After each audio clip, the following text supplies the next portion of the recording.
ವಿಶೇಷ ಕಾರ್ಯಕ್ರಮಕ್ಕೆ ಮತ್ತೆ ಸ್ವಾಗತ. ಎಸ್ ಕಿಶನ್ ಹೆಗಡೆ ಅವರೇ, ಬ್ರೇಕಿಗೆ ಹೋಗೋದಕ್ಕಿಂತ ಮೊದಲು ರಾಜ್ಯದ ವಿಚಾರವನ್ನು ಡಿಸ್ಕಸ್ ಮಾಡಿದ್ವಿ. ನಮಗೆ ಇಲ್ಲಿ ಎಲ್ಲಕ್ಕಿಂತ ಮಹತ್ವ ಅಂತ ಅನಿಸುವಂಥದ್ದು ದಕ್ಷಿಣ ಕನ್ನಡ ಮತ್ತು ಉಡುಪಿ.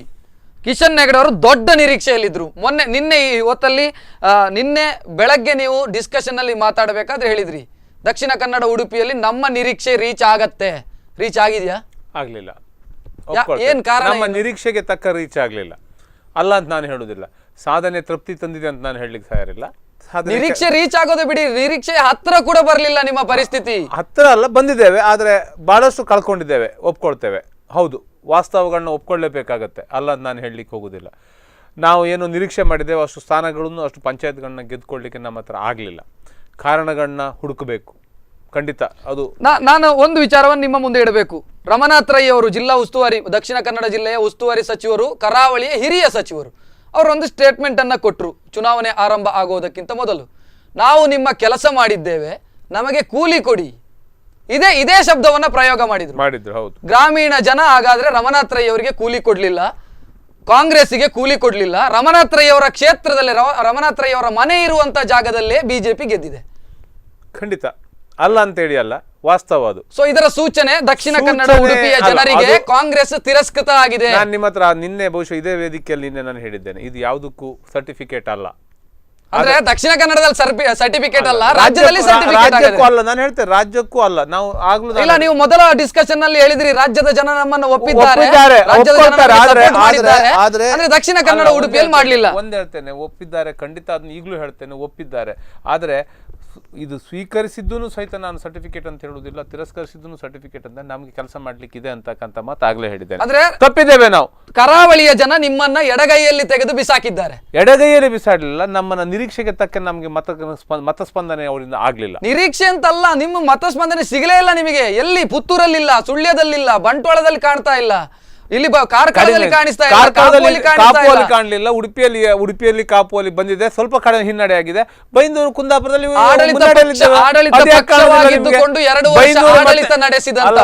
ಅದೇ ಇದೇ ಜಿಲ್ಲೆ ಮಟ್ಟಿಗೆ ಹೇಳೋದಾದ್ರೆ ಬೈಂದೂರು ಮತ್ತು ಕುಂದಾಪುರ ಕ್ಷೇತ್ರ ನಾವು ಮುನ್ನಡೆಯನ್ನು ಕಾಯ್ದುಕೊಳ್ಳೋದಕ್ಕೆ ಅದು ಮಾತ್ರ ಅಲ್ಲ, ಮುನ್ನಡೆಯನ್ನು ಬೈಂದೂರು ವಿಧಾನಸಭಾ ಕ್ಷೇತ್ರ ಮಾತ್ರ, ಅಷ್ಟೇ, ಕುಂದಾಪುರದಲ್ಲೂ ಅಷ್ಟೇ 25 ಇಡೀ ಕುಂದಾಪುರ ತಾಲೂಕಲ್ಲ, ನಿಮಗೆ ಕುಂದಾಪುರ ಕ್ಷೇತ್ರ ಹೇಳ್ತಾ ಇದ್ದಾರೆ. ಪತ್ರಿಕೆಯಲ್ಲೂ ತಾವು ಗಮನಿಸಿರ್ಬೋದು. ನಾನು ಹೇಳುವಂಥದ್ದು ವಾಸ್ತವವನ್ನು ಒಪ್ಕೊಳ್ಬೇಕು ಅಂತ ಹೇಳಿದರು. ಇವತ್ತು ಎಲ್ಲ ಸಮಯದಲ್ಲಿ ಎಲ್ಲ ಜನರನ್ನು ಮರಳು ಮಾಡಲಿಕ್ಕೆ ನಮ್ಗೆ ಬರುವುದಿಲ್ಲ. ಇವತ್ತು ಉಡುಪಿ ಮತ್ತು ಮಂಗಳೂರಲ್ಲಿ BJP ಪ್ರಾಬಲ್ಯವನ್ನು ಪಡೆದಿದೆ, ಅದು ಸತ್ಯವನ್ನು ಒಪ್ಪಿದೆ. 1450 ನಾವು BJPಯವರು ಗೆದ್ದುಕೊಂಡಿದ್ದೇವೆ, 900 ಅವರು ಪಡ್ಕೊಂಡಿದ್ದಾರೆ. ಇವತ್ತು ನಾವು ಗಮನಿಸಬೇಕಾದ ಅಂಶ ಅಂದರೆ, ನಮ್ಮ 5 ವಿಧಾನಸಭಾ ಕ್ಷೇತ್ರದಲ್ಲಿ ಬೈಂದೂರಲ್ಲಿ ಒಂದು 4 ಪಂಚಾಯತ್ಗಳನ್ನು ಬಿಟ್ಟರೆ ಮತ್ತು ಎಲ್ಲ ಕಡೆ ನಿಮಗೆ 34ರಲ್ಲಿ 25 ನಮಗೆ ಕಾರ್ಕಳದಲ್ಲಿ ಬಂದಿರುವಂಥದ್ದು. ಮತ್ತು 4ರಲ್ಲಿ ನಾವು ಅದನ್ನು 3ರಲ್ಲಿ ಒಂದಷ್ಟು ಹೊಂದಾಣಿಕೆ, ನಂದಳಿಕೆ ಒಂದಷ್ಟು ಹೊಂದಾಣಿಕೆ ಮಾಡಿಕೊಂಡು ಅದರಲ್ಲೂ ಕೂಡ ನಾವು BJPಯವರು ನಮಗೆ ಅವಕಾಶಗಳು ಇದೆ. ಕಾಪುವಲ್ಲಿ ನಿಮಗೆ ಗೊತ್ತಿರೋ, ಕಾಪುವಿನ ಬೇಕಾದ ಅಂಶ ನಿಮ್ಗೆ ಗೊತ್ತಿದೆ. ಕಾರ್ಕಳದಲ್ಲಿ ನಮಗೆ 34ರಲ್ಲಿ 25 BJP, ಬೈಂದೂರಲ್ಲಿ 15 BJP, 20 ಕಾಂಗ್ರೆಸ್ ಬಂದಿದೆ. 4 ಅಲ್ಲಿ ಅದನ್ನು ಅತಂತ್ರದಲ್ಲಿ ಇದೆ. ಕಾಪುವಲ್ಲಿ 26 ಗ್ರಾಮ ಪಂಚಾಯತಲ್ಲಿ 15 BJPಗೆ, 11 ಕಾಂಗ್ರೆಸ್ಗೆ. ಕಾಪು ಅಂತ ಸ್ವಲ್ಪ ಒತ್ತಿ ಹೇಳಬೇಕು ನೀವು, ಉಸ್ತುವಾರಿ ಸಚಿವರ ಕ್ಷೇತ್ರ. ಅದನ್ನ ನೀವು ಒತ್ತಿ ಹೇಳಬೇಕು, ನೀವು ಅದನ್ನ ಒತ್ತಿ ಹೇಳಬೇಕು ಯಾಕೆ ಹೀಗಾಯ್ತು ಅಂತ.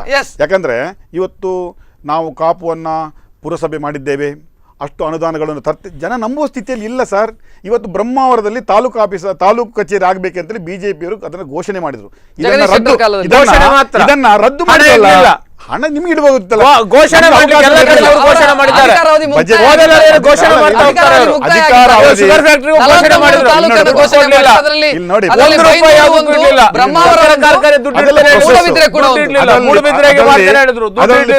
ನಿಮ್ಗೆ ಗೊತ್ತಿದೆ. ಕೆಲವನ್ನ ಜನ ಇವತ್ತು ಯಾರು ಹೆಡ್ರಲ್ಲ. ಇವತ್ತು ನಮ್ಮ ಉಡುಪಿಯ ಶಾಸಕರು ಹೇಳ್ತಾ ಇದ್ರು, ಕಡಿಯಾಳಿ ಕಲ್ಸಂಕ ಆ ಗುಂಡಿಬೈಲ್ ರಸ್ತೆ ಇದೆಯಲ್ಲ, ಅದು ನಮ್ಮ ಕಾಲದಲ್ಲಿ ನಾವೇ ಅದನ್ನು ಅನುದಾನ BJP ತಂದದಲ್ಲ. ಇದನ್ನು ಅನುದಾನವನ್ನು ಅದನ್ನು ವಿಂಗಡಣೆ ಮಾಡಿದ ಯಾರುವಂಥದ್ದು ಇವತ್ತು ಸತ್ಯ. ಅದಕ್ಕೆಲ್ಲ ಸರ್ಕಾರದಲ್ಲಿ ಪ್ರೊಸೆಸ್ ನಮಗೆಲ್ಲ ಗೊತ್ತಿರುವಂಥದ್ದು. ಅದೇ ಥರ ಇವತ್ತು ಕಾಪುವ ವಿಧಾನಸಭಾ ಕ್ಷೇತ್ರದಲ್ಲಿ ಸಚಿವರೇ ಇದ್ದರೂ ಕೂಡ ಇವತ್ತು BJP ಪ್ರಾಬಲ್ಯವನ್ನು ಪಡಿತಿದೆ ಅಂದರೆ ಇವತ್ತು ಸಚಿವರ ಕಾರ್ಯವೈಖರಿಯನ್ನ Yes, yes, ಸರ್ಕಾರದ yes, ಕಾರ್ಯವೈಖರಿಯನ್ನ ಉಡುಪಿ yes, ಜಿಲ್ಲೆಯ ಜನ yes, ತಿರಸ್ಕಾರ ಮಾಡಿದ್ದಾರೆ. ಕಿಶನ್ ಹೆಗಡೆ ಅವರೇ, ಅಂದ್ರೆ ಒಂದನ್ನು ನೀವು ವಾಸ್ತವ ಅದನ್ನು ಒಪ್ಪಿಕೊಳ್ಳಬೇಕು, ಬಿಜೆಪಿ ಪ್ರಾಬಲ್ಯ ಕಾಣಿಸ್ತಾ ಇದೆ ಕರಾವಳಿಯಲ್ಲಿ. ಬಿಜೆಪಿ ಪ್ರಾಬಲ್ಯದ ಪ್ರಶ್ನೆ ಅಲ್ಲ, ನಾವು ಪಂಚಾಯತ್ಗಳಲ್ಲಿ ಕಡಿಮೆ ಸ್ಥಾನಗಳನ್ನ ಪಡೆದೇ ಒಪ್ಕೊಳ್ತೇವೆ. ಅವರು ಜಾಸ್ತಿ ಪಡೆದಿದ್ದಾರೆ ಅಂತ ಹೇಳಿದ್ರೆ ಒಪ್ಕೊಳ್ತೇವೆ ಪ್ರಾಬಲ್ಯ ನಾವು, ಅಂತ ಅದರಲ್ಲೆಲ್ಲ ಲೆಕ್ಕಾಚಾರ. ಅದರ ಅರ್ಥ ಪ್ರಾಬಲ್ಯ ಅಲ್ಲ, ಅದರ ಅರ್ಥ ಉತ್ತರ ಅಲ್ಲ. ಹಾಗೆ ಪ್ರಾಬಲ್ಯ ರಾಜ್ಯದಲ್ಲಿ ಪ್ರಾಬಲ್ಯ ಯಾವುದು ಅಂತ ಅದೇ ಇಲ್ಲೂ ಆಗ್ಬೇಕಲ್ಲ. ಒಂದ್ ನಿಮಿಷ, ಅವರ ಪ್ರಾಬಲ್ಯಕ್ಕೆ ಉತ್ತರ ಹೇಳ್ತಾ ಹೋಗುದಾದ್ರೆ ಅತ್ಯಂತ ಹೆಚ್ಚಿನ ಮತ ಸಂಖ್ಯೆಗಳನ್ನು ಪಡೆದ್ರು ಅವರು ಲೋಕಸಭಾ ಚುನಾವಣೆಯಲ್ಲಿ. ತೆಗೀರಿ, ಅದಕ್ಕೂ ಇದಕ್ಕೂ ಟ್ಯಾಲಿ ಮಾಡಿ, ತೆಗೀರಿ, ಬೂತ್ ವಾಯ್ಸ್ ಮತಗಟ್ಟೆ ತೆಗೀರಿ ಸಾಧನೆಗಳನ್ನ ಹೇಳ್ತಾ ಹೋಗುತ್ತಾರೆ. ಕರೆಕ್ಟ್ 1 ವರ್ಷ ಕೆಳಗೆ ಬೂತ್ ವಾಯ್ಸ್ ಮತಗಟ್ಟೆಗಳನ್ನು ತೆಗೀರಿ. ಎಲ್ಲಿ ಹೇಳ್ತಾರೆ ಸ್ಟ್ಯಾಟಿಸ್ಟಿಕ್ಸ್ಗಳು ಬಿಜೆಪಿ ಪಲಾಯನವಾದ ಅಲ್ಲ, ನಮ್ಮ ಸಾಧನೆ ನಾವು ರಾಜ್ಯಕ್ಕಾಗೋ ಒಪ್ಪಿಕೊಳ್ತೀರಿ, ನಮಗೆ ಮುನ್ನಡೆ ಅಂತ ಒಪ್ಪಿಕೊಳ್ತೀರಿ. ಇಲ್ಲಿ ಒಪ್ಕೊಂಡಿದ್ದೇವಲ್ಲ, ನಾನು ಹಿನ್ನಡೆಯನ್ನು ಒಪ್ಕೊಂಡಿದ್ದೇವೆ. ನಾವು ಸಾಧಿಸಿದ್ದು ನಾವು ಕಡಿಮೆ ಆಗಿದೆ, ಒಪ್ಕೊಳ್ತಾ ಇದ್ದೇವೆ. ನಾವೇನು ಒಪ್ಕೊಳ್ತಾ ಇರ್ಲಿಕ್ಕೆ ರೈಟಿಂಗ್ ಆನ್ ದಿ ವಾಲ್ ಇದೇನು ನಾವು ಹೊರಗಡೆ ಹೋಗಿ ಕಿಶನ್ ಹೆಗಡೆ ಅವರೇ, ದಕ್ಷಿಣ ಕನ್ನಡ, ಉಡುಪಿ, ಕರಾವಳಿಯ ಭಾಗದ ಜನರನ್ನ ಬುದ್ಧಿವಂತರು, ರಾಜಕೀಯ ಪ್ರಜ್ಞೆ ಇರುವಂತವರು ಅನ್ನುವಂಥದ್ದು ಇಡೀ ರಾಜ್ಯದ ಲೆಕ್ಕಾಚಾರ. ಇಲ್ಲಿ ನಿಮ್ಮ ಬುಡ ಅಲುಗಾಡ್ತಾ ಇದೆ ಅಂತ ಅನಿಸ್ತಾ ಇಲ್ಲ ನಿಮಗೆ? ಖಂಡಿತ ಇಲ್ಲ, ನಾವು ತಿಳ್ಕೊಳ್ಬೇಕು ಅಂತ ಅನಿಸ್ತಾ ಇದೆ. ವಿನಯ್ ಕುಮಾರ್ ಸೊರಕೆ ಅವರ ಕ್ಷೇತ್ರದಲ್ಲಿ ಹಿನ್ನಡೆ, ರಮನಾಥ್ ರೈ ಅವರ ಕ್ಷೇತ್ರದಲ್ಲಿ ಹಿನ್ನಡೆ, ಅಭಯಚಂದ್ರ ಜೈನ್ ಅವರ ಕ್ಷೇತ್ರದಲ್ಲಿ ಹಿನ್ನಡೆ. ಏನಿದ್ರ ಅರ್ಥ ಏನು? ಅಲ್ಲ, ಹಿನ್ನಡೆ ಆಗಿದೆ. ನಿಮ್ಮ ಮುಖ ಅಂದ್ರೆ ನೀವು ಹೇಳಿಕೊಳ್ಳೋದಕ್ಕೆ ನಮ್ಮ ಪರವಾಗಿ ಕೆಲಸ ಮಾಡುವಂತ ನಾಯಕರು ಇವರು ಅಂತ ಹೇಳಿಕೊಳ್ಳುವಂತ ಮುಖ ಏನಿದೆ, ಆ ಕ್ಷೇತ್ರದಲ್ಲಿ ನೀವು ಹಿನ್ನಡೆ ಅಂತಂದ್ರೆ ನಾನು ಆಗ್ಲೇ ನಿಮ್ಮ ಹತ್ರ ಹೇಳಿದೆ, ಹಿನ್ನಡೆ ಆಗಿದೆ ಅಲ್ಲ ಅಂತ ನಾನು ಹೇಳ್ತಾ ಇಲ್ಲ. ಅದನ್ನ ತಿದ್ಕೊಳ್ತಕ್ಕಂಥ ಕೆಲಸವನ್ನು ನಾವು ಪಕ್ಷದ ನೆಲೆಯಲ್ಲಿ ನಾವು ಮಾಡಲೇಬೇಕಾಗಿದೆ. ಅದು ಸ್ಪಷ್ಟ ಸಂದೇಶ, ಇದು ಸ್ಪಷ್ಟ ಸಂದೇಶ. ಇದು ಸರ್ಕಾರದ ವಿರುದ್ಧ ಮತ, ಸರ್ಕಾರದ ಪರವಾದ ಮತ ನಾನು ಹೇಳುದಿಲ್ಲ. ರಾಜ್ಯದಲ್ಲಿ ಮುನ್ನಡೆ. ಹಾಗಾದ್ರೆ ದಕ್ಷಿಣ ಕನ್ನಡದ ಜನರಿಗೆ ಕಾಂಗ್ರೆಸ್ ಬೇಡ ಅಂತ ಅನಿಸುತ್ತೆ? ಬೇಕೇ ಬೇಕು, ಯಾವತ್ತೂ ಬೇಕು. ಅದನ್ನ ಹಿಂದೆ ಪ್ರೂವ್ ಮಾಡಿದ್ದಾರೆ, ಮುಂದೆ ಪ್ರೂವ್ ಮಾಡಿದ್ದಾರೆ. ಸಂಖ್ಯಾಶಾಸ್ತ್ರ ರಿಸಲ್ಟ್ ಏನಾಗುತ್ತೆ? ರಿಸಲ್ಟ್ ಇದು ಒಂದೇ ಅಲ್ಲ ಸ್ವಾಮಿ, ಇದು ಒಂದೇ. ಹಾಗಾದ್ರೆ ಉಡುಪಿ ಮುನ್ಸಿಪಾಲಿಟಿಯಲ್ಲಿ 27 ಎಲ್ಲ ಸ್ಥಾನಗಳನ್ನು ನಾವು ಗೆದ್ದು ಇವತ್ತು ಬಹುಮತ ಮಾಡಿದ್ವಿ. 40 ವರ್ಷಗಳ ಮೇಲೆ ನಮ್ಮ ಅಧಿಕಾರ ಬಂತು. ಅದು ಆ ಸಂದರ್ಭದಲ್ಲಿ ಅಧಿಕಾರದಲ್ಲಿ ಇದ್ರು. ಅದಕ್ಕೇನ್ ಹೇಳ್ತೀರಿ? ಅದಲ್ಲ, ಅದು ಒಂದೇ ಎಲ್ಲದಕ್ಕೂ ಮುಖವಾಣಿ. ನೀವು ಅಧಿಕಾರಕ್ಕೆ ಬಂದ್ರಿ, ವಿಧಾನಸಭೆಯಲ್ಲಿ ನೀವು ಅಧಿಕಾರಕ್ಕೆ ಬಂದ್ರಿ, ಆನಂತರ ಲೋಕಸಭಾ ಚುನಾವಣೆಯಲ್ಲಿ ಅಧಿಕಾರಕ್ಕೆ ಬಂದ ವಾರ್ಡ್ಗಳಲ್ಲಿ ಲೋಕಸಭಾ ಚುನಾವಣೆಯಲ್ಲಿ ನಮಗೆ ಇಳಿಜಾರಿಗೆ ಕಾಲಿಟ್ಟಿದ್ದಾರೆ. ಚುನಾವಣಾ ರಾಜಕೀಯದಲ್ಲಿ ಇದೆಲ್ಲ ಸಹಜ, ಸ್ವಾಭಾವಿಕ. ಹೆಚ್ಚು ಕಡಿಮೆ ಆಗ್ತದೆ, ನಾವು ತಿದ್ಕೊಳ್ಬೇಕು. ಪಕ್ಷ ಅದರಲ್ಲಿ ಎಚ್ಚೆತ್ತುಕೊಳ್ಬೇಕಾಗ್ತದೆ. ಎಚ್ಚೆತ್ತುಕೊಳ್ಳುವಂತ ಕೆಲಸವನ್ನು ನಮ್ಮ ಹಿರಿಯ ನಾಯಕರು ಈಗಾಗಲೇ ಮಾಡಿದ್ದಾರೆ. ತಮಗೆ ಈಗ 4 ಗೂಟದ ಕಾರ್ ಇದ್ದು ಯೂಸ್ ಆಗಲಿ. ಗೂಟದ ಕಾರಿನ ಪ್ರಶ್ನೆ ಬರುವುದಿಲ್ಲ. ಗೂಟದ ಕಾರು ಸರ್ಕಾರಿ ವ್ಯವಸ್ಥೆ, ಪಕ್ಷದ ವ್ಯವಸ್ಥೆ ಬೇರೆ. ಅದು ಅವರಿಗೆ ಸರ್ಕಾರ ಅಂದೇ ಪಕ್ಷ ಅಂತ ಆಗಿದೆ. ಅಲ್ಲ, ಪಕ್ಷದ ಸರ್ಕಾರ, ಸರ್ಕಾರದ ಪಕ್ಷ ಅಂತ ನಾವು ನಾವು ಅಧಿಕಾರ ಹೋಗಲಿಲ್ಲ. ಈಗ ಪಕ್ಷದ ವ್ಯವಸ್ಥೆ ಎಲ್ಲ ವಿನಯ್ ಕುಮಾರ್ ಸೊರಕೆ ಅವರ ಮುಖ ನೋಡಿ ಉಡುಪಿ ಜಿಲ್ಲೆಯಲ್ಲಿ ವೋಟ್ ಹಾಕ್ತಾರಾ ಇಲ್ವೋ ಜನ? ಹಾಕ್ಲೇಬೇಕಲ್ಲ. ಹಾಗಾದ್ರೆ ಹಾಕ್ಲಿಲ್ಲ. ಹಾಕ್ಲಿಲ್ಲ ಅನ್ನೋದಕ್ಕೆ ಕಾರಣಗಳು ಹಲವಿರಬಹುದು. ಮುಖ ನೋಡಿ ಓಟ್ ಹಾಕುದಂತೆಲ್ಲ, ಪಕ್ಷದ ಮುಖ ನೋಡ್ತಾರೆ, ಸಚಿವರ ಮುಖ ನೋಡ್ತಾರೆ. ನಿಮ್ಮ ಸಚಿವರುಗಳಿಗೆ ವರ್ಚಸ್ಸಿಲ್ಲ. ಹಾಗಾದ್ರೆ ವರ್ಚಸ್ಸಿಲ್ಲ ಅಂತ ಒಂದು ಚುನಾವಣೆಯಲ್ಲಿ ವರ್ಚಸ್ ಕಳ್ಕೊಂಡಿದ ಕೂಡಲೇ ವರ್ಚಸ್ಸಿಲ್ಲ ಅಂತಕ್ಕಂಥ ಮಾತು ಬರುದೇ ಇಲ್ಲ. ವರ್ಚಸ್ ಇದ್ದೇ ಪಕ್ಷವನ್ನು ಫೇಸ್ ಮಾಡಿದ್ದಾರೆ. ಯಾರು ವರ್ಚಸ್ ಇಲ್ದವನ್ನ ತಂದು ಮಂತ್ರಿ ಮಾಡ್ಲಿಲ್ಲ. ವರ್ಚಸ್ ಇದ್ದದಕ್ಕೆ ಮಂತ್ರಿ ಮಾಡಿದ್ದೇವೆ, ಕ್ವಾಲಿಟಿ ಇದ್ದದಕ್ಕೆ ಮಂತ್ರಿ ಮಾಡಿದ್ದೇವೆ. ಚುನಾವಣಾ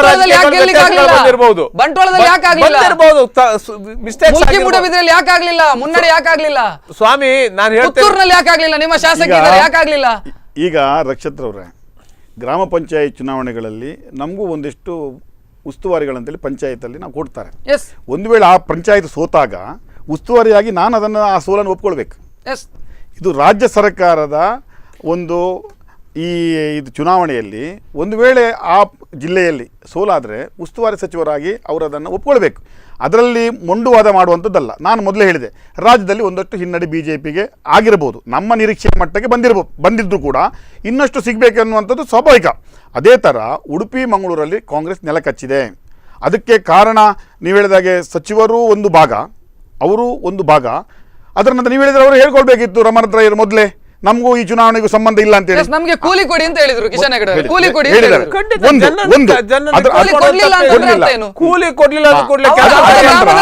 ನಿಮ್ಗೆ ಗೊತ್ತಿರ್ಬೋದು, ನಮ್ಮಲ್ಲಿ ಉಡುಪಿ ಜಿಲ್ಲೆಯಲ್ಲಿ ನಮ್ದು ಒಂದು ಶಾಸಕರು ಇರುವಂಥದ್ದು, ಮಂಗಳೂರು ಜಿಲ್ಲೆಯಲ್ಲಿ ಸುಳ್ಯದಲ್ಲಿ ನಮ್ದು ಶಾಸಕರು ಇರುವಂಥದ್ದು. ಆಯ್ತಾ? ಆದ್ರಿಂದ ಅವರ ಶಾಸಕರೇ ಇದ್ದುಕೊಂಡು ಅವರ ಇದರ ವಿಧಾನಸಭಾ ಕ್ಷೇತ್ರದಲ್ಲಿ ಅವರಿಗೆ ಗ್ರಾಮ ಪಂಚಾಯತನ್ನು ಗೆಲ್ಲಿಕ್ಕಾಗುವುದಿಲ್ಲ. ಅವರೇ ಸಚಿವರ ಗ್ರಾಮ ಪಂಚಾಯತ್ ಅವರವರ ವಾರ್ಡ್ಗಳಲ್ಲಿ ಗೆಲ್ಲಕ್ಕೆ ಆಗುದಿಲ್ಲ ಅಂದ್ರೆ ಅವರು ಯಾವ ಭೂಷಣಕ್ಕೆ ಜಿಲ್ಲೆಯಲ್ಲಿ ಮಂತ್ರಿಗಳಾಗೋದು? ಇದು ನಾನು ಆ ಪಕ್ಷಕ್ಕೆಲ್ಲ, ಕಾಂಗ್ರೆಸ್ಗೆಲ್ಲ, BJPಯಲ್ಲಿ ಇದ್ರೂ ಕೂಡ ಅದು ಎಲ್ರಿಗೂ ಅನ್ವಯ ಆಗ್ತದೆ. ನಾನು ಮೊದಲೇ ಹೇಳಿದಾಗೆ ನಮಗೊಂದು ಜವಾಬ್ದಾರಿಯನ್ನು ಉಸ್ತುವಾರಿ ಅಂತ ಕೊಟ್ಟಾಗ ನಾನು ಅದನ್ನು ಒಪ್ಕೊಳ್ತೇನೆ. ನನ್ನ ಉಸ್ತುವಾರಿಯಲ್ಲಿ ಆ ಪಂಚಾಯತನ್ನು ಗೆಲ್ಲಿಸಲಿಕ್ಕೆ ಸಾಧ್ಯ ಆಗಲಿಲ್ಲ. ಅದಕ್ಕೆ ನಾನೇ ಜವಾಬ್ದಾರಿ. ರಾಜಕೀಯದಲ್ಲಿ ಒಮ್ಮೆ ಏರುಪೇರು ಇರುವಂಥದ್ದು ಸ್ವಾಭಾವಿಕ.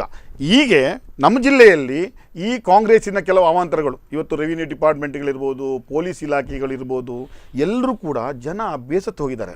ಜನರಿಗೆ ಒಂದು ನಿಮಿಷ. ಎಸ್ ಕಿಶನ್ ಹೆಗಡೆ ಅವರೇ, ಇದನ್ನೊಂದು ಕ್ಲಾರಿಫೈ ಮಾಡಿಬಿಡಿ. ಯಾಕಂತ ಹೇಳಿದ್ರೆ ರಾಜ್ಯದ ಜನ ನಿಮ್ಮನ್ನು ಒಪ್ಪಿಕೊಂಡಿದ್ದಾರೆ, 27 ಜಿಲ್ಲೆಯ ಜನ ನಿಮ್ಮನ್ನು ಒಪ್ಪಿಕೊಂಡಿದ್ದಾರೆ ಅಂತ ಹೇಳ್ತೀರಿ. 60% ಅಷ್ಟು 60 ರೀಚ್ ಆಗದಿದ್ರು ಕೂಡ ಸ್ವಲ್ಪ ಕಡಿಮೆ, ಒಂದ್ ಸ್ವಲ್ಪ ಕಡಿಮೆ ಆಗಿರ್ಬೋದು. ಸೊ ಈ 2 ಜಿಲ್ಲೆ ಅಂತ ತಿಳ್ಕೊಳ್ಳಿ. 2 ಒಂದು ಚಿಕ್ಕಮಗಳೂರಿನಲ್ಲೂ ಕೂಡ ಹಿನ್ನಡೆ ಇದೆ ನಿಮಗೆ. ಹೌದು. ದಕ್ಷಿಣ ಕನ್ನಡ ಉಡುಪಿ ಜಿಲ್ಲೆಯಲ್ಲಿ ಜನ ನಿಮ್ಮನ್ನು ತಿರಸ್ಕರಿಸಿದ್ದಾರೆ ಅನ್ನುವಂತ ನಮ್ಮ ನಿರೀಕ್ಷೆಗೆ ತಕ್ಕ ಮತಗಳು ಸಿಕ್ಕಿಲ್ಲ. ತಿರಸ್ಕರಿಸಿದ್ದಾರಂತೆ ನಾವೇನು ಠೇವಣಿ ಕಳ್ಕೊಳ್ಳುವಂತ ಪರಿಸ್ಥಿತಿಗೆ ಹೋಗ್ಲಿಲ್ಲ, ಅಥವಾ ಏನೋ ಇದ್ರಲ್ಲಿ ಹೋಗ್ಲಿಲ್ಲ. ಬಹಳ ಒಂದು ಆಡಳಿತ ಪಕ್ಷ ಇದ್ದು ಶಾಸಕರು ಎಲ್ಲಾ ಕ್ಷೇತ್ರದಲ್ಲಿ ನಿಮ್ಮವರಿದ್ದು, ಸುಳ್ಯ ಒಂದನ್ನ ಬಿಟ್ಟು ಮತ್ತೊಂದು ಕಾರ್ಕಳ 2 ಬಿಟ್ಟು, ಕುಂದಾಪುರದಲ್ಲಿ ಆಡಳಿತ ಶ್ರೀನಿವಾಸ್ ಶೆಟ್ಟರನ್ನ ಬಿಟ್ಟು 10 ಕ್ಷೇತ್ರದಲ್ಲಿ ನಿಮ್ಮ MLA ಗಳಿರುವಂತದ್ದು. ಅದರಲ್ಲಿ 4 ಜನ ಸಚಿವರು, ಹೌದು, ಮತ್ತೆ MLCಗಳು ಅದರ ಜೊತೆಗೆ ಅವರು ಆಕ್ಟಿವ್ ಆಗಿ ಕೆಲಸ ಮಾಡಿದ್ರು. ಅವ್ರದ್ದು MLC ಇದ್ದಾರೆ, ಪ್ರತಾಪ್ ಚಂದ್ರಶೆಟ್ಟರ್ ಆಗಿರ್ಬೋದು, ಐವನ್ ಡಿಸೋಜ ಆಗಿರ್ಬೋದು, ಕಾಲಿಗೆ ಚಕ್ರ ಕಟ್ಕೊಂಡೆಲ್ಲ ಓಡಾಡಿದ್ರು. ಜನರನ್ನ ರೀಚ್ ಆಗೋದಕ್ಕೆ ಆಗ್ಲಿಲ್ಲ ನಿಮಗೆ. ಪಕ್ಷದ ಬಗ್ಗೆ ನಿಮಗೆ ಕೂಲಿ ಕೊಡ್ಲಿಲ್ಲ, ರಿಸಲ್ಟ್ ಬರಲಿಲ್ಲ ಅಂದ ಕೂಡಲೇ ನಮ್ಮ ನಿರೀಕ್ಷೆ ಮಾರ್ಕ್ಸ್ ಗಳು ಬಂದಿಲ್ಲ ಅಂದ ಕೂಡಲೇ ನಾವು ಓದಿದ್ದು ತಪ್ಪು, ನಾವು ಕೆಲಸ ಮಾಡಿದ್ದು ತಪ್ಪು ಅಂತಕ್ಕಂತಲ್ಲ. ಎಕ್ಸಾಮ್ ಅಲ್ಲಿ ನಮ್ಮ ನಿರೀಕ್ಷೆ ಎಷ್ಟು ಜನ ಒಪ್ಪಿಕೊಳ್ತಾ ಇಲ್ಲ. ನಿಮ್ಮ ಕೆಲವು ಕಡೆಯಲ್ಲಿ ಟ್ರ್ಯಾಂಗ್ಲರ್ ಫೈಟ್ ಆಗಿದೆ, ಎಷ್ಟೋ ಪಂಚಾಯತ್ಗಳಲ್ಲಿ ಟ್ರ್ಯಾಂಗ್ಲರ್ ಫೈಟ್ ಆಗಿದೆ, ಪಕ್ಷೇತರರು ಇನ್ನೊಂದು ಸಂಖ್ಯೆಯಲ್ಲಿ ಹುಟ್ಕೊಂಡು ಟ್ರ್ಯಾಂಗ್ಲರ್ ಫೈಟ್ ಆಗಿದೆ. ನಮ್ಗೆ ಹಾನಿಯಾಗಿದೆ, ಕೆಲವು ಕಡೆಗಳಲ್ಲದಾಗಿದೆ. ಒಟ್ಟಾರೆ ಹಾನಿಗಳನ್ನ ಲೆಕ್ಕ ಹಾಕುವಾಗ ಅದೆಲ್ಲವೂ ಕೌಂಟ್ ಆಗ್ತದೆ. ಒಟ್ಟಾರೆ ಹಾನಿಗಳನ್ನ ಲೆಕ್ಕ ಹಾಕುವಾಗ ಅದೆಲ್ಲವೂ ಕೌಂಟ್ ಆಗುತ್ತೆ. ಎಲ್ಲ ಹಾನಿಗಳಿಗೂ ಅನಿಷ್ಟಕ್ಕೆಲ್ಲ ಶನೀಶ್ವರನೇ ಕಾರಣ ಅಂತ ಹೇಳಲಿಕ್ಕೆ ಆಗುದಿಲ್ಲ. ಅದಕ್ಕೆ ಶಾಸಕರು ಮಂತ್ರಿಗಳು ಕಾರಣ ಅಲ್ಲ. ನೀವು ರಾಜಕೀಯವಾಗಿ ಮಾತಾಡಿ. ಒಬ್ಬ ರಾಜಕಾರಣಿ ಕಿಶನ್ ಹೆಗಡೆ ಆಗಿರ್ಬೋದು, ಉದಯ್ ಕುಮಾರ್ ಶೆಟ್ಟರ್ ಆಗಿರ್ಬೋದು, ಅವರ ಊರಲ್ಲಿ ಅವರಿಗೆ ಗೆಲ್ಲಿಸಿಕೊಳ್ಳೋದಕ್ಕೆ ಆಗೋದಿಲ್ಲ ಅಂತಂದ್ರೆ ಏನದರ ಸೂಚನೆ ಏನು, ಅರ್ಥ ಏನು? ಅಲ್ಲ, ಅಲ್ಲಿ ಖಂಡಿತ ನಾವು ಅದೆಲ್ಲ ಸ್ವಲ್ಪ ಹಿಂಸೆಯನ್ನು ಅನುಭವಿಸ್ತೇವೆ, ಅಲ್ಲ ಅಂತ ಅಲ್ಲ, ಎಲ್ಲೇ ಆದ್ರೂ ಸಹ ಮುಖಭಂಗ, ಅದು ಅನುಭವಿಸ್ತೇವೆ ಅಲ್ಲ ಅಂತ. ನಿನ್ನೆ ನೀವು ಮಾತಾಡಿದ್ರಿ ಮಂಡ್ಯ ಕೋಲಲ್ಲಿ ಸದಾನಂದ ಗೌಡರಿಗೆ ಹಿನ್ನಡೆ ಆಗ್ತಾ ಇತ್ತು. ಮಂಡ್ಯ ಕೋಲಲ್ಲಿ ಬಿಜೆಪಿ ಗೆತ್ತು. ಆಗ ನೀವು ಹೇಳಿದ್ರಿ ಸದಾನಂದ ಗೌಡರಿಗೆ ಹಿನ್ನಡೆ, ಮುಖಭಂಗ. ಹಾಗಾದ್ರೆ ರಮನಾಥ್ ರೈ ಅವರಿಗೆ ಮುಖಭಂಗ, ವಿನಯ್ ಕುಮಾರ್ ಸೊರಕೆ ಅವರಿಗೆ ಮುಖಭಂಗ, ಇವರಿಗೆ ಅಭಯ್ ಚಂದ್ರ ಜೈನ್ ಅವರಿಗೆ ಮುಖಭಂಗ. ನೋಡಿ, ಆದದ್ದನ್ನು ಒಪ್ಕೊಳ್ಳೇಬೇಕಾಗುತ್ತೆ. ಮಾರ್ಕ್ಸ್ ಕಡಿಮೆ ಬಂದಾಗ ನಾವು ಒಪ್ಕೊಳ್ಳೇಬೇಕಾಗುತ್ತೆ, ಅಲ್ಲ ಅಂತ ಹೇಳಲಿಕ್ಕೆ ಆಗುದಿಲ್ಲ. ಮುಖಭಂಗ ಅನ್ನೋದಕ್ಕಿಂತ, ಶಬ್ದಕ್ಕಿಂತ ಮುಖಭಂಗ ಅನ್ನೋದಕ್ಕಿಂತ ಹೆಚ್ಚು ನಾವು ಸದಾನಂದ ಗೌಡರಿಗೆ ಆದ್ರೆ ಮುಖಭಂಗ, ನಿಮ್ಮವರಿಗೆ ನೀವು ಆ ಸಂದರ್ಭದಲ್ಲಿ ಅವರೇ ಹೇಳಿದ್ದು ಅಲ್ಲಿ ಹೀಗಾಯ್ತು, ಮುಖಭಂಗ ಆಯ್ತು, ಅದಕ್ಕೆ ನಾನು ಅದೇ ಶಬ್ದ ಉಪಯೋಗಿಸ್ತೇನೆ. ಖಂಡಿತ ಈಗಲೂ ಹೇಳ್ತೇನೆ, ಹೌದಾದ್ರೆ ಅದಲ್ಲ ಬಿಜೆಪಿ ಗೆದ್ದಿರುವಂತದ್ದು. ಕೊನೆಯಲ್ಲಿ ಬಿಜೆಪಿ ಗೆದ್ರು. ಬ್ಯಾಟ್ರಿಕ್ಸ್ ಅಲ್ಲಿ 1 ಸೀಟಲ್ಲಿ ಮಾತ್ರ ಡಿಫರೆನ್ಸ್ ಬಂದಿದ್ದು. ಅಲ್ಲಿ ಸಹ 1 ಸೀಟಲ್ಲಿ ಪಂಚಾಯತ್ ಬಂತು, 2 ಸೀಟಲ್ಲಿ ಸಂತೋಷ ಇದೆ ಅವ್ರ ಕೈಯಲ್ಲಿ ತಲಾಂತರದಿಂದ ಇದ್ದಂತ ಪಂಚಾಯತ್ಗಳು. ಸೊ ನನಗೆ ಅದಕ್ಕೆ ಉತ್ತರ ಕೊಡಿ. ಒಬ್ಬ ನಾಯಕನಾಗಿ ತನ್ನ ಗ್ರಾಮವನ್ನ ಗೆಲ್ಲೋದಕ್ಕೆ ಆಗದಿದ್ರೆ ಅವ ಯಾವ ಸೀಮೆಯ ನಾಯಕ ಅನ್ನುವಂಥದ್ದು ಪ್ರಶ್ನೆ. ಅಲ್ಲ, ಪ್ರಶ್ನೆ ಉದ್ಭವ ಆದದ್ದು ತಪ್ಪು ಅಂತ ನಾನು ಹೇಳುವುದಿಲ್ಲ, ಉದ್ಭವ ಸರಿ. ಆದರೆ ಕೆಲವು ರಾಜಕೀಯ ಕಾರಣಗಳು ಅದಕ್ಕೆ ಬೇರೆ ಉತ್ತರಗಳನ್ನು ಹುಡುಕ್ತವೆ. ಅದು ಎಲ್ಲದಕ್ಕೂ ನಾಯಕ ಅಸಮರ್ಥ ಅಂತ ಕೇಳ್ತಕ್ಕಂಥದ್ದು ಸರಿಯಲ್ಲ. ನಾಯಕತ್ವವೇ ಅಸಮರ್ಥತೆ ಅಂತ ಹೇಳೋದು ಸರಿಯಲ್ಲ. ಏನೋ ಪೊಲಿಟಿಕಲ್ ಕ್ಯಾಲ್ಕುಲೇಷನ್ ಈಕ್ವೇಷನ್ಸ್ ಹೆಚ್ಚು ಕಡಿಮೆ ಕೆಲವು ಸಂದರ್ಭಗಳಲ್ಲಿ ಹಾಗೆ ಆಗಿದೆ, ಅದು ದುರಂತ.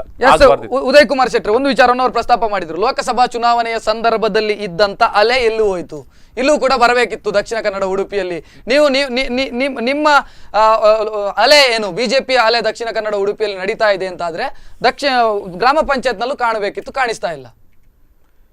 ಈಗ ಸ್ನೇಹಿತರು ಹೇಳಿದ್ರು, ಈಗ ನಾನು ಹೇಳೋದು ರಾಜಕೀಯದಲ್ಲಿ ಒಂದು ಮಾತಿದೆ, 51 ಅಂದರೆ 100, 49 ಅಂದರೆ 0. ಅದರಲ್ಲಿ ನಾವು ಇನ್ನು ಅವರು ನಾವು ಸುಧಾರಿಸ್ಕೊಳ್ತೇವೆ, ನಾವು ಇನ್ನೂ ಅಡಿಗೆ ಬಿದ್ದರೂ ಮೂಗು ಮೇಲೆ ಅಂತ ಹೇಳ್ತಾರಲ್ಲ, ಅದು ಈಗ ನಡೆಯುವುದಿಲ್ಲ. ಇವತ್ತು ಉಡುಪಿ ಮಂಗಳೂರಲ್ಲಿ BJP ಮೇಲ್ಗೈ ಸಾಧಿಸುವಂಥದ್ದು, ರಾಜ್ಯದಲ್ಲಿ ಒಂದಷ್ಟು ನಮ್ಮ ನಿರೀಕ್ಷೆ ಮಟ್ಟ ನಾವು ಒಪ್ಕೊಳ್ತೇವೆ. ಲೋಕಸಭಾ ಚುನಾವಣೆಯಿಂದ ನಮ್ಮ ಗೆಲುವು, ನಮ್ಮ ಇದರ ವೇಗ ಜಾಸ್ತಿ ಆಗಿದೆ. ನಾವು ಹಿಂದೆ ಏನು ಸ್ವಲ್ಪ ಒಂದಷ್ಟು ಹಿನ್ನಡೆಯನ್ನು ನಾವು ಎಣಿಸದ ರೀತಿಯಲ್ಲಿ ನಾವು ಪಡ್ಕೊಂಡಿದ್ದೀವಿ 40 ಶಾಸಕರ. ಅಲ್ಲಿಂದ ನಮ್ಮ ತಪ್ಪುಗಳ ತಿದ್ದುವಂಥದ್ದು ನಮ್ಮ ಪ್ರಾರಂಭ ಆಗಿದೆ. ನಮ್ಮ ತಪ್ಪುಗಳು ನಮಗೆ ಅರಿವಾಗಿದೆ, ಅದನ್ನು ನಾವು ಪ್ರಾಮಾಣಿಕವಾಗಿ ಒಪ್ಪಿಕೊಂಡಿದ್ದೀವಿ. ಇಲ್ಲಿ ಎಲ್ಲ ನಮ್ಮ ರಾಜ್ಯದ ನಾಯಕರು ಕೂಡ ಒಪ್ಪಿಕೊಂಡಿದ್ದಾರೆ, ನಮ್ಮಿಂದ ತಪ್ಪಾಗಿದೆ. ಅದರ ನಂತರ ಲೋಕಸಭಾ ಚುನಾವಣೆಯಿಂದ ನಮ್ಮ ಗೆಲುವು ಪ್ರಾರಂಭ ಆಯಿತು. ಅದರ ನಂತರ ಮೊನ್ನೆ ಈಗಿನ ಗ್ರಾಮ ಪಂಚಾಯತ್ ಚುನಾವಣೆಯಲ್ಲಿ ಒಂದಷ್ಟು ಸುಧಾರಿಸಿಕೊಂಡಿದ್ದೀವಿ. ಇನ್ನೂ 3 ವರ್ಷಗಳ ಅವಧಿ ಇದೆ. ಒಂದು ಈ ತಿಂಗಳ ಕೊನೆಗೆ ಡಿಸೆಂಬರ್ ಜನವರಿಗೆ ಜಿಲ್ಲಾ ಪಂಚಾಯತ್ ತಾಲೂಕ್ ಪಂಚಾಯತ್ ಚುನಾವಣೆಗಳು ಬರ್ತದೆ. ಅದರಲ್ಲೂ ಕೂಡ ಚಿಹ್ನೆಯ ಅಡಿಯಲ್ಲಿ ಆಗುವಂಥದ್ದು ಚುನಾವಣೆ. ಈಗ ಇವರು ಕೊಚ್ಚಿಕೊಳ್ಳಲಿಕ್ಕೆ ಏನಿಲ್ಲ, ರಾಜ್ಯದಲ್ಲಿ ಒಂದಷ್ಟು ಬಂದಿದ್ದರೂ ಕೂಡ ನಾವು ಅದನ್ನು ಹೇಳ್ತೇವೆ, ಚಿಹ್ನೆಯ ಅಡಿಯಲ್ಲಿ ಏನು ಚುನಾವಣೆ ಆಗೋದಿಲ್ಲ. ಕೆಲವು ವೈಯಕ್ತಿಕ ವರ್ಚಸ್ಸಲ್ಲೂ ಕೂಡ ಗ್ರಾಮ ಪಂಚಾಯತ್ನಲ್ಲಿ ನಮ್ಗೆ ಗೆಲ್ಲಿಕ್ಕೆ ಕೇವಲ ಪಕ್ಷದ ವರ್ಚಸ್ಸಿಂದ ಗೆಲ್ಲಿಕ್ಕೆ ಆಗುವಂಥದ್ದಲ್ಲ. ಸ್ಥಳೀಯ ಅಭ್ಯರ್ಥಿ ಪ್ರಭಾವಿ ಇದ್ದರೆ ಎಲ್ಲ ರಾಜಕೀಯ ಪಾರ್ಟಿಯನ್ನು ಬಿಟ್ಟು ಜನ ನಮಗೆ ಓಟ್ ಹಾಕ್ತಾರೆ. ಅದಕ್ಕೆ ಅದೇ BJP ಕಾಂಗ್ರೆಸ್ ಅಂತೇಳಿ ಓಟ್ ಮಾಡುವಂಥದ್ದಲ್ಲ. ಆದ್ದರಿಂದ ಇವತ್ತು ನಾನು ಹೇಳುವಂಥದ್ದು, ಈಗ ಬೇಕಾದರೆ ನೀವು ಅದನ್ನು ಬರೆದಿಟ್ಕೊಳ್ಳಿ, ನಾಳ್ದು ಡಿಸೆಂಬರಿಗೆ ಜನವರಿಗೆ ನಮ್ಮ ಜಿಲ್ಲಾ ಪಂಚಾಯತ್ ತಾಲೂಕ್ ಪಂಚಾಯತ್ ಚುನಾವಣೆಗಳು ನಡೀತದೆ. ಅದು ಭಾರತೀಯ ಜನತಾ ಪಾರ್ಟಿ ಇರ್ಬೋದು, ಕಾಂಗ್ರೆಸ್ನ ಚಿಹ್ನೆ ಅಡಿಯಲ್ಲಿ ಚುನಾವಣೆಗಳಾಗುವಂಥದ್ದು. ಈಗಿನ ನೀವು ಅದನ್ನು ನಾವು ವೇಗವನ್ನು ಏನು ಮಾಡ್ತಾ ಇದ್ದೀವಿ, ಅದರಲ್ಲ ಇನ್ನಷ್ಟು ನಾವು ಅದನ್ನು ಪ್ರಗತಿ ಉಡುಪಿ ದಕ್ಷಿಣ ಕನ್ನಡ ಉಡುಪಿ ಮಾತ್ರ ಅಲ್ಲ, ಇಡೀ ರಾಜ್ಯದಲ್ಲಿ ಅಲ್ಲಿ ಅದರ ನಂತರ ಇನ್ನು 3 ವರ್ಷದ ಅವಧಿಯಲ್ಲಿ ಇವತ್ತು ನೀವೇ ಮಾಧ್ಯಮಗಳಿಗೆ ನಿಮಗೆ ಸಮೀಕ್ಷೆ ನಿಮ್ಗೆ ಗೊತ್ತಾಗುತ್ತೆ. ಬರುವ 3 ವರ್ಷದ ಅವಧಿಯಲ್ಲಿ ಭಾರತೀಯ ಜನತಾ ಪಾರ್ಟಿಗೆ ನಾವು ಏನು ಹಿಂದೆ ನಾವು 100ಕ್ಕೂ ಹೆಚ್ಚು ಸ್ಥಾನಗಳನ್ನು ಪಡೆದಿದ್ದೀವಿ, 224ರಲ್ಲಿ ಪುನಃ ಭಾರತೀಯ ಜನತಾ ಪಾರ್ಟಿ ನೇತೃತ್ವದ ಸರ್ಕಾರ ಮುಂದೆ ಕರ್ನಾಟಕದ 100. ಕಿಶನ್ ಹೆಗಡೆ ಅವರೇ, ದಕ್ಷಿಣ ಕನ್ನಡ ಮತ್ತು ಉಡುಪಿ ಕಳೆದ ವಿಧಾನಸಭಾ ಚುನಾವಣೆಯ ಸಂದರ್ಭದಲ್ಲಿ ನಿಮಗೆ ಒಂದು ರೀತಿಯಲ್ಲಿ ಒನ್ ಸೈಡ್ ಆಗಿ ದಕ್ಷಿಣ ಕನ್ನಡ ಉಡುಪಿಯ ಜನ ಓಟ್ ಹಾಕಿದ್ರು ಕಾಂಗ್ರೆಸ್ಗೆ. ಆನಂತರ ನೀವು ಕೂಡ ಅದನ್ನ ಗಟ್ಟಿ ಮಾಡುವಂತ ಪ್ರಯತ್ನಗಳನ್ನ ಮಾಡ್ತಾನೆ ಬಂದ್ರಿ. ಇಲ್ಲಿಗೆ ಸಚಿವ ಸ್ಥಾನವನ್ನ ಕೊಟ್ರಿ, MLCಗಳನ್ನ ಕೊಡುವಂತ ಕೆಲಸಗಳಾಯ್ತು, ನಿಗಮ ಮಂಡಳಿಗಳನ್ನ ಕೊಡುವಂತ ಕೆಲಸವನ್ನ ಮಾಡಿದ್ರಿ. ಬಟ್ ಜನ ನಿಮ್ಮನ್ನ ಒಪ್ಪುತ್ತಾ ಇಲ್ಲ. 2 ವರ್ಷದಲ್ಲಿ ಏನೇ ಮಾಡಿದ್ರು ಜನಗಳಿಗೆ ನೀವು ಬೇಡ ಅಂತ. 2 ವರ್ಷದಲ್ಲಿ ಮಧ್ಯದಲ್ಲಿ ಬಹುಶಃ ಇವರಿಗೆ ಬಹಳ ನೆನಪುಗಳು ಕಡಿಮೆ ಇರ್ತದೆ. ಮಧ್ಯದಲ್ಲಿ ಒಂದು ಲೋಕಸಭಾ ಚುನಾವಣೆ ಬಂತು 1 ವರ್ಷದ ಹಿಂದೆ. ಅದಕ್ಕೆ ನೀವೇ ರೀಸನ್ ಅನ್ನ ಕೊಟ್ರಿ, ಅದು ಮೋದಿ ಅಲೆ ಅಂತ. ನಾವು ಕೊಡ್ಲಿಲ್ಲ ನಿಮ್ಮ ನಾಯಕರು ಆ ಸಂದರ್ಭದಲ್ಲಿ ಗಳಿಸೋ ಓಟನ ಅವ್ರು ಇವತ್ತು ಉಳಿಸ್ಕೊಂಡಿದ್ದಾರೆ. ಈ ಚುನಾವಣೆಗೆ ಮಾನದಂಡ ಅಲ್ಲ ಇದು ಇವರಿಗೆ ಮಾನದಂಡ ಅಲ್ಲ. ಹಾಗಾದ್ರೆ ಇದು ನಮ್ಗೆ ಯಾಕೆ ಮಾನದಂಡ ಆಗಬೇಕು? ಹಾಗೆ ಅದು ಕೇಂದ್ರಕ್ಕಾಗುದು, ರಾಜ್ಯಕ್ಕೂ ಎಲ್ಲಿ ಸೋತದ್ದು? 1 ವರ್ಷದ ಅವಧಿಯಲ್ಲಿ ಅಷ್ಟು ಹಿನ್ನಡೆ. 1 ವರ್ಷದ ಅವಧಿಯಲ್ಲಿ ಸೋಲು ಹೌದಾದ್ರೆ ಪುನಃ ಗಳಿಸ್ಕೊಂಡಿದ್ದು ಯಾಕಲ್ಲ? ಎಲ್ಲಿ ಅಲ್ಲಿಗಿಂತ ಹೆಚ್ಚು ಗಳಿಸ್ಕೊಂಡಿದ್ದು ಹೌದಲ್ಲ? ನೋಡಿ, 2 ವರ್ಷಗಳ ಹಿಂದೆ ನಡೆದ ವಿಧಾನಸಭಾ ಚುನಾವಣೆಗೂ ತದನಂತರದ 1 ವರ್ಷ ನಡೆದ ಲೋಕಸಭಾ ಚುನಾವಣೆಗೂ ತದನಂತರದ 1 ವರ್ಷದ ಗ್ರಾಮ ಪಂಚಾಯತ್ ಚುನಾವಣೆ, ಈ 3ರಲ್ಲಿ ಮಧ್ಯದಲ್ಲಿ ಒಂದು ನಾವು ಕಳ್ಕೊಂಡಿದ್ದೇವೆ. ನಾವು ಕಳ್ಕೊಂಡದನ್ನು ಮತ್ತೆ ಗಳಿಸ್ಲಿಲ್ವೇ? ಮತ ಸಂಖ್ಯೆಯಲ್ಲಿ ಮತ್ತೆ ಗಳಿಸ್ಲಿಲ್ವೇ? ಸೊ ನೀವು ಲೋಕಸಭೆಯಲ್ಲಿ ಸಿಕ್ಕಿರುವಂತ ನಿಮ್ಮ ಹಿನ್ನಡೆಯನ್ನ ಪ್ಲಸ್ ಮಾಡ್ತಾ ಬಂದಿದ್ದೇವೆ. 11-12 ತಿಂಗಳ ಅವಧಿಯಲ್ಲಿ ಪುನಃ ಗಳಿಸ್ಕೊಳ್ತಾ ಇದ್ದೇವೆ. ಮತ್ತಷ್ಟು ಶಕ್ತಿಯನ್ನು ಜಾಸ್ತಿ ಮಾಡ್ಕೊಳ್ತಾ ಇದ್ದೇವೆ ಹೊರತು ಅವ್ರು ಹೇಳಿದಾಗ ಕಡಿಮೆ ಮಾಡ್ಕೊಳ್ತಾ ಇಲ್ಲ. ಸಂಖ್ಯೆ ಪಂಚಾಯತ್ಗಳನ್ನ ಹಿಡಿಯುವ ಸಂಖ್ಯೆ ಲೆಕ್ಕದಲ್ಲಿ ನಾವು ಸೋತಿರ್ಬೋದು, ಕಡಿಮೆ ಆಗಿರ್ಬೋದು. ಈ ಜಿಲ್ಲೆಯಲ್ಲಿ ಕಡಿಮೆ ಇರ್ಬೋದು, ನಾ ಅಲ್ಲ ಅಂತ ಹೇಳಲಿಕ್ಕೆ ಹೋಗುದಿಲ್ಲ. ಆದರೆ ನಾವು ಜನರನ್ನ ಮುಟ್ಟುವಲ್ಲಿ ಕಡಿಮೆ ಅಂತೇಳಿ ಅವ್ರು ಹೇಳಿದ್ರೆ ಅದು ಅವರ ತಪ್ಪು ಕಲ್ಪನೆ, ಸಾಧ್ಯ ಇಲ್ಲ. ಅದು ಯಾವತ್ತೂ ಅದು ಉತ್ತರ ಅಲ್ಲ. ನಾವು ಖಂಡಿತ ಜನರನ್ನು ಮುಟ್ಟಿದ್ದೇವೆ, ಸಾಧಿಸಿ ತೋರಿಸಿದ್ದೇವೆ. ಮತ್ತು ಅವ್ರೇನೋ ಹೇಳಿದ್ರು ಇವತ್ತು ಜನವರಿ. ಕಿಶನ್ ಹೆಗಡೆ ಅವರಿಗೆ ಅನಿಸ್ತಾ ಇಲ್ಲ ನಮ್ಮ ಪ್ರಾಬಲ್ಯ ಇದ್ದಂತ ಗ್ರಾಮೀಣ ಪ್ರದೇಶದ ಬಹಳಷ್ಟು ಪಂಚಾಯತ್ಗಳು, ಫಾರ್ ಎಕ್ಸಾಂಪಲ್ ಹಳೆಯೂರು ಗ್ರಾಮ ಪಂಚಾಯತ್ ಇರಬಹುದು, ಕಾಪು ವಿಧಾನಸಭಾ ಕ್ಷೇತ್ರ, ಅದನ್ನು ಕಳ್ಕೊಂಡಿದ್ದೇವೆ. ನೆಲೆ ಕಳ್ಕೊಂಡಿದ್ದ ಅನ್ನೋ ಪ್ರಶ್ನೆ ಇಲ್ಲ. ನಾನು ಆಗ್ಲೇ ಹೇಳಿದಾಗ ನೀವು ನೆಲೆ ಕಳ್ಕೊಂಡಿದ್ದು MLA ಉಳಿಸಿಕೊಂಡದ್ದನ್ನ ಬಿಟ್ರೆ ಗಳಿಸಿದ್ದು ನಿಮ್ಮದಿಲ್ಲ. ಈ ಚುನಾವಣೆಯಲ್ಲಿ ದಕ್ಷಿಣ ಕನ್ನಡ ಉಡುಪಿಗೆ ಕಂಪೇರ್ ಮಾಡಿದ್ರೆ ಉಳಿಸಿಕೊಂಡಿದ್ರಿ ಕೆಲವು ಕಡೆಯಲ್ಲಿ, ಗಳಿಸಿದ್ದು ಕಡಿಮೆ ಅಲ್ಲ. ಗಳಿಸಿದ್ದೇವೆ ಇಲ್ಲ ಅಂತಲ್ಲ, ಅದು ಆದರೆ ಸಂಖ್ಯಾವಾರುಗಳಲ್ಲಿ ಗಳಿಸ್ಕೊಂಡದ್ದು ಕಡಿಮೆ ಆಗಿದೆ. ಹೆಚ್ಚು ಗಳಿಸಬೇಕಿತ್ತು, ಸತ್ಯ, ಅದು ವಾಸ್ತವ ಅಲ್ಲ ಅಂತೆಲ್ಲ. ಆದರೆ ನಾವು ನಾಶ ಆಗಿದ್ದೇವೆ, ಅಳಿಸಿ ಹೋಗ್ತಾ ಇದ್ದೇವೆ. ಇನ್ನಿಲ್ಲ, ಬರ್ತದಲ್ಲ ಪುನಃ ಚುನಾವಣೆಗಳು. ಮತ್ತೆ ನಮಗೆ ಪುನಃ ಇದೆ ಅಲ್ಲ, ಪುನಃ ಈಗ ಡಿಸೆಂಬರ್ ಟು ಜನವರಿ ಒಳಗೆ ಮತ್ತೆ ಚುನಾವಣೆ, ಇನ್ನು 6-8 ತಿಂಗಳೊಳಗೆ ಮತ್ತೆ ಪಕ್ಷದ ನೆಲೆಯಲ್ಲೇ ಚುನಾವಣೆ ಆಗ್ಲಿಕ್ಕಿದೆ. ಇದು ಹೇಗಂತ ನಿಮ್ಗೆ ಅನಿಸ್ತಾ ಇಲ್ವಾ ದಕ್ಷಿಣ ಕನ್ನಡ ಉಡುಪಿ ಜಿಲ್ಲೆ ನಮ್ಮನ್ನ ಕೈ ಬಿಡ್ತಾ? ಖಂಡಿತ ಕೈ ಬಿಡ್ತಾ ನಿಧಾನವಾಗಿ ಲೋಕಸಭಾ ಚುನಾವಣೆಯಲ್ಲಿ ಆಗಿರ್ಬೋದು, ಗ್ರಾಮ ಪಂಚಾಯತ್ ಚುನಾವಣೆಯಲ್ಲಿ ಆಗಿರ್ಬೋದು, ಖಂಡಿತ ನಿಧಾನವಾಗಿ ಕಡಿಮೆ ಆಗ್ತಾ ಬರ್ತಾ ಇದೆ. ಕೈ ಬಿಡ್ತಾ ಇಲ್ಲ. ಗ್ರಾಮದಲ್ಲಿ ನಾವು ಹೆಚ್ಚು ಸ್ಥಾನಗಳನ್ನು ಗಳಿಸಿದ್ದೇವೆ ಹೊತ್ತು ಲೋಕಸಭೆಗಿಂತ ಹೋಲಿಸಿದಾಗ ಮತ ಸಂಖ್ಯೆ ಖಂಡಿತ ನಮಗೆ ಕೈ ಬಿಡ್ತಾ ಇಲ್ಲ. ಕಳೆದುಕೊಂಡದ್ದನ್ನ ಗಳಿಸ್ತಾ ಬರ್ತಾ ಇದ್ದೇವೆ ಅಂತ ಅನಿಸ್ತಾ ಇದೆಯಾ? ಅಂದ್ರೆ ಉಡುಪಿ ದಕ್ಷಿಣ ಕನ್ನಡ ಜಿಲ್ಲೆ ಅಂತ ಹೇಳಿದ್ರೆ ಬಿಜೆಪಿಗೆ ಇಲ್ಲಿ ಗಳಿಸ್ಕೊಳ್ಳೋದು ಹೌದಾದ್ರೆ ರಾಜ್ಯದಲ್ಲಿ ನೆಲೆ ಅಲ್ಲ, ಇಲ್ಲಿ ಗಳಿಸ್ಕೊಳ್ಳೋದು ಹೌದಾದ್ರೆ ರಾಜ್ಯದಲ್ಲಿ ಇವರು ನೆಲೆ ಕಳ್ಕೊಳ್ತಿದ್ದಾರೆ ಅಂತ ಒಪ್ಕೊಳ್ಬೇಕು. ಎರಡಕ್ಕೂ ಒಂದೇ ಉತ್ತರ ಆಗಬೇಕು. ಉತ್ತರ ಹೌದಾದ್ರೆ ಎರಡಕ್ಕೂ ಒಂದೇ. ಕರಾವಳಿ ಭಾಗದಲ್ಲಿ ಬಿಜೆಪಿ ಗಟ್ಟಿಯಾದಾಗ ಅದರದ್ದೇ ಒಂದು ಪ್ರಭಾವ ಇಡೀ ರಾಜ್ಯದಲ್ಲಿ ಬರ್ತದೆ. 1983ರಲ್ಲಿ ನಿಮ್ಗೆ ಗೊತ್ತಿರಬಹುದು, 18 ಸ್ಥಾನ ನಮಗೆ ಕರಾವಳಿ ಭಾಗದಲ್ಲಿ ಅತಿ ಹೆಚ್ಚಿನ ಸ್ಥಾನಗಳು ಬಂದಿರೋದು. ಮುಂದೆ ನಾವು ಆಡಳಿತವನ್ನು ಮಾಡಿದ್ದೀವಿ ರಾಜ್ಯದಲ್ಲಿ. ಆದ್ರಿಂದ ಇದು ಶುಭ ಒಂದು ಲಕ್ಷಣ ಅಂತ ನಾವು ಹೇಳ್ಬೋದು. ಇವತ್ತು 2 ಕರಾವಳಿ ಜಿಲ್ಲೆಗಳಲ್ಲೂ ಕೂಡ ನಾವು ಪ್ರಾಬಲ್ಯವನ್ನು ಮಾಡಿದ್ದೀವಿ. ಆದ್ರಿಂದ ಇದು ಯಾವುದೇ ಮುನ್ಸೂಚನೆ ಅಂದ್ರೆ ಹೇಳುವಂತ ಲಕ್ಷಣವೋ ಬೂದಿಯಿಂದ ಅಂತೇಳಿ ಅಲ್ಲ, ನಾವು ಎದ್ದಾಗಿದೆ. ಲೋಕಸಭಾ ಚುನಾವಣೆಯಲ್ಲಿ ಎಲ್ಲ ಕಡೆ ನೀವು ಲೋಕಸಭಾ ಸ್ಥಾನಗಳನ್ನು ನಾವೇ ಪಡ್ಕೊಂಡದ ಬಗ್ಗೆ ಗೊತ್ತಿದೆ. ಅದನ್ನು ಕಂಪೇರ್ ಮಾಡುವಾಗ ಕಾಂಗ್ರೆಸ್ ಎಲ್ಲಿದೆ? 100ಕ್ಕೆ 100 ನೆಲಕಚ್ಚಿದೆ. ಆದರೆ ಅದೊಂದು ರಾಷ್ಟ್ರೀಯ ಪಕ್ಷ, ಅದರ ಅರ್ಥ ನಾವು ಅದರ ಬಗ್ಗೆ ನಾವು ಕೂಡ ಕಮೆಂಟ್ ಮಾಡೋದಿಲ್ಲ. ಒಂದು ಸಂದರ್ಭ ನಾವು ಕೂಡ 2 ಸ್ಥಾನಗಳಿತ್ತು, 2 ಸ್ಥಾನದಿಂದ ಇವತ್ತು ನಾವು ಅದನ್ನು 282 ಸ್ಥಾನಕ್ಕೆ ಸ್ವಂತ ಕಾಲ ಮೇಲೆ ನಾವು ಇವತ್ತು ಅಧಿಕಾರವನ್ನು ಮಾಡ್ತಾ ಇದ್ದೀವಿ. ಅದರ ಬಗ್ಗೆ ನಾನು ಮಾತಾಡೋದಿಲ್ಲ. ಆದರೆ ಇವತ್ತು ಕಾಂಗ್ರೆಸ್ನ ಸ್ಥಿತಿ ನಮ್ಮ 2 ಜಿಲ್ಲೆಗಳಿಗೆ ಏನಾಗಿದೆ ಅಂದರೆ, ಇವತ್ತು ಕಾಂಗ್ರೆಸ್ಸಿನಲ್ಲಿ ಇವತ್ತು ಆ ಸಾಧನೆ ಮಾಡಿದ್ದೇವೆ, ಆ ಭಾಗ್ಯ ಕೊಟ್ಟಿದ್ದೇವೆ, ಎಲ್ಲಿ ಹೋಯಿತು ಭಾಗ್ಯ? ಯಾವ ಭಾಗ್ಯದ ಮೇಲೆ ಜನ ಭರವಸೆ ಇಡಲಿಲ್ಲ ಅಂತಲೇ ಆಯ್ತಲ್ಲ. ಅದರ ನಂತರ ಇವತ್ತು ಎಲ್ಲ ಆಡಳಿತದಲ್ಲಿ ನಮ್ಮ ಸರ್ಕಾರ ನಮ್ಮದು ಏನು 5 ವರ್ಷ ಮಾಡಿದ್ದೀವಿ, ಜನರಿಗೆ ತೃಪ್ತಿ ಇಲ್ಲ, ನಮ್ಮನ್ನು ಹೊರಗಿಟ್ಟಿದ್ದಾರೆ, ಅದನ್ನು ನಾವು ಒಪ್ತೀವಿ. ಆದರೆ ಇವರು ಏನಾದ್ರು ಸಾಧನೆ ಮಾಡಿ ಜನ ಒಪ್ಕೊಳ್ಬೇಕಿದ್ದಿಲ್ಲ. ನಮ್ಮ ಜಿಲ್ಲೆಗಳಲ್ಲಿ ಒಪ್ಕೊಳ್ಳೇ ಇಲ್ಲ ಜನ ಇವತ್ತು ಅವರನ್ನು ಒಪ್ಕೊಳ್ಳೇ ಇಲ್ಲ. ಆದ್ದರಿಂದ ನಾವು ಹೇಳುವಂಥದ್ದು 3 ವರ್ಷದ ಅವಧಿಯಲ್ಲಿ 3 ವರ್ಷ ಅವಧಿಯಲ್ಲಿ ಇದೇ ರೀತಿಯನ್ನು ಆಡಳಿತವನ್ನು ನೀವು ಮಾಡ್ತಾ ಹೋದರೆ, ಉಡುಪಿ ಇವತ್ತು ನಿಮಗೆ ಏನು ನೀವು ಹಿಂದೆ ಬಿದ್ದಿದ್ದೀರಲ್ಲ, ಈ ಒಂದಷ್ಟು BJPಗಿಂತ ಹಿಂದೆ ಬಿದ್ದಿರ್ಬೋದು. ಆದರೆ ಇದೇ ರೀತಿ ಮುಂದುವರೆದು ನೀವು ಇದಲ್ಲ, ಇಲ್ಲಿ ಹಿಂದೆ ಬೀಳುವುದಲ್ಲ. ಇವತ್ತು ಕೇಂದ್ರದಲ್ಲಿ ಆದಂಥ ನಿಮಗೆ ಇವತ್ತು ಕಾಂಗ್ರೆಸ್ ಸ್ಥಿತಿ ಇದೆಯಲ್ಲ, ಇಡೀ ರಾಜ್ಯ ನಮ್ಮ ಜಿಲ್ಲೆಯಲ್ಲಿ ಅದೇ ಕಾರ್ಯಕ್ರಮದಲ್ಲಿ ಒಂದು ಬ್ರೇಕ್ ಅನ್ನು ತೆಗೆದುಕೊಳ್ತಾ ಇದ್ದೀನಿ. ಬ್ರೇಕ್ ನಂತರ ಕಾರ್ಯಕ್ರಮ ಮತ್ತೆ ಮುಂದುವರಿಯುತ್ತದೆ.